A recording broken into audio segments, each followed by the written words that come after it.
Salut à tous, alors aujourd'hui on va parler kit Daytona avec le montage dans ce M27 VFC IAR GBBR. Donc on retrouve ici le kit Daytona Gun HPA VFC pour réplique GBBR M27 et HK416. Donc en plus de ce kit, on trouve ici le Daytona Gun in Grip Line des Gill que je recommande à l'achat.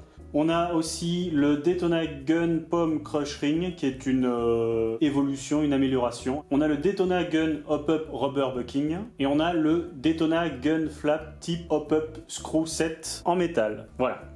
Donc à titre personnel, donc voilà le matériel que j'ai utilisé. Donc un établi, un étau Dremel. Et voici aussi tous les autres objets que j'ai utilisés. Je crois qu'ils sont tous là de manière exhaustive. Hein. Tout ce que j'ai pu utiliser est sur cette table. Alors au niveau des grosses modifications à faire en rapport avec cette culasse, donc on commence par le charging handle qu'il va falloir, comme vous le voyez, couper. Donc un petit bout ici, sinon il ne rentrera pas et n'aura aucune action. Au niveau du lower, il va falloir faire rentrer cette pièce, donc il va falloir creuser dans le lower et aussi gratter au niveau du pas de vis. Au niveau du hopper, une fois qu'on a mis la culasse, donc la pièce qu'on a vue précédemment doit aussi passer par là. Donc on aura à couper toute cette zone, puisque la goupille passera dans la nouvelle pièce. Donc voilà la modif faite hein, en utilisant le Dremel. Il faut que ça s'aligne parfaitement. De même, ici, pareil, la nouvelle pièce du kit doit glisser sans trop de problèmes. Voilà, j'ai fait en sorte qu'il y a un petit peu que ça résiste un petit peu pour pas que ça vibre trop, mais il faut que ça rentre. Donc une fois qu'on a fait ces deux grosses modifs, un truc intéressant à faire pour voir si les choses ont bien été faites, c'est de faire le petit test que je vais réaliser. Cela permet aussi de comprendre un peu mieux le mécanisme que nous verrons en action tout à l'heure. Alors pour info, vous voyez, j'ai repeint en noir tout ce qui a été découpé pour deux raisons, une raison esthétique. C'est pas forcément hyper important, mais aussi ça me permet de voir quand il y a des frottements de métal sur métal, la peinture part, c'est de l'acrylon, et donc ça me permet de faire des corrections en cas de besoin.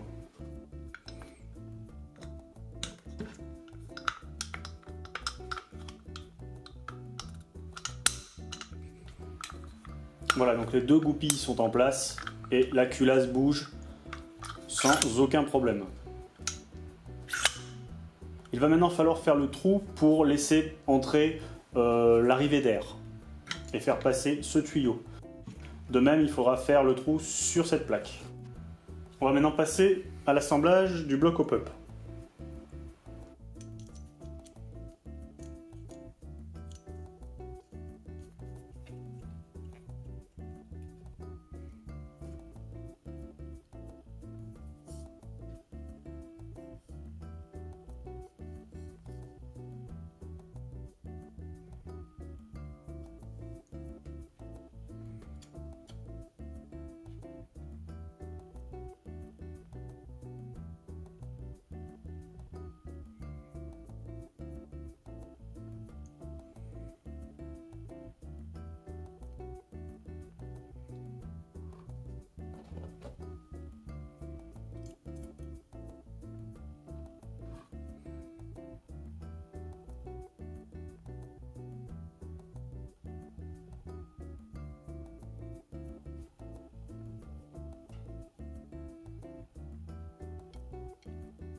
Donc à noter que le hop-up se règle ici.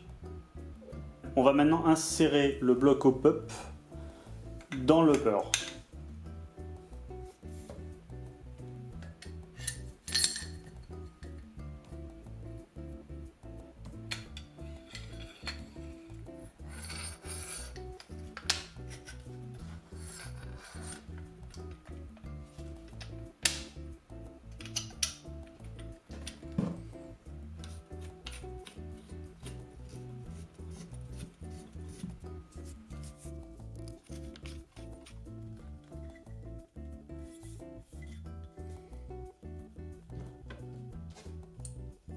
Donc le charging handle a été modifié, il a été coupé et un peu limé afin que ça ne griffe pas la culasse.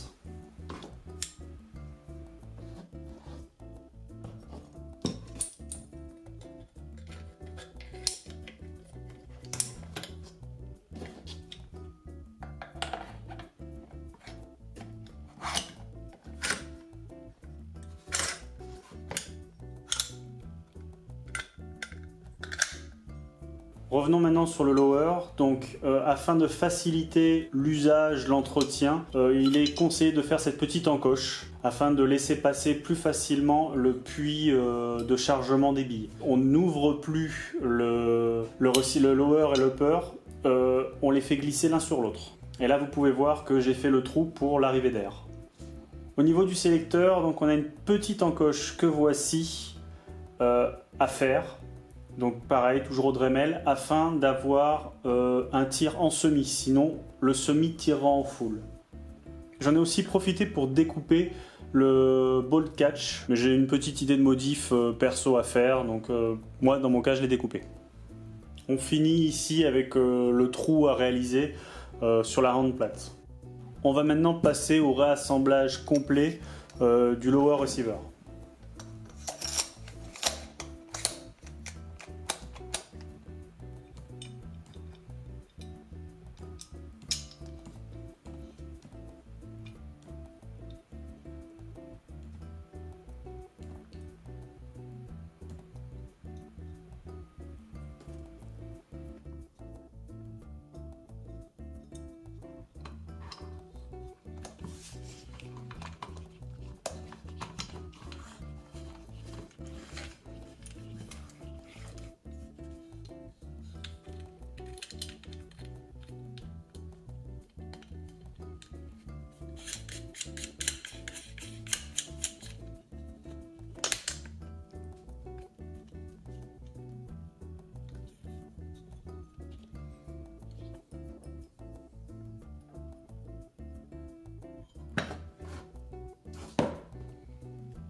Alors que ce soit ici ou pour les vis du bloc hop-up, n'hésitez pas à mettre du frein filet peu résistant. J'ai pas le nom ou le numéro en tête, mais sachez que ça vibre beaucoup et que c'est sans frein filet vous avez des chances de perdre des vis.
Donc on va voir maintenant le fonctionnement du mode de tir.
Voilà, donc maintenant le lower et le upper sont prêts, il ne reste plus qu'à mettre la culasse et le charging handle. Et à faire coulisser les deux ensemble.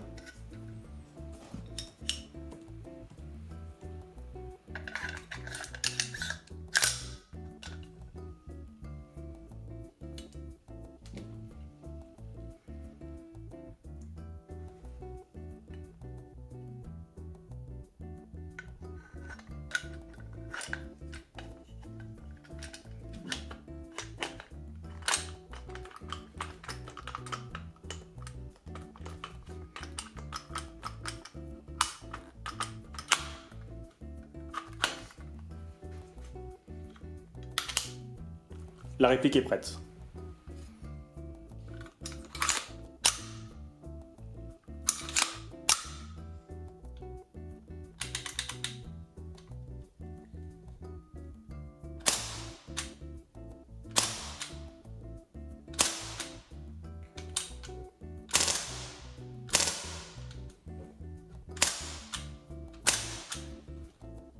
Petite chose importante, que ce soit pour le montage ou le démontage du receiver, pensez à voir le positionnement de la goupille et du dust cover.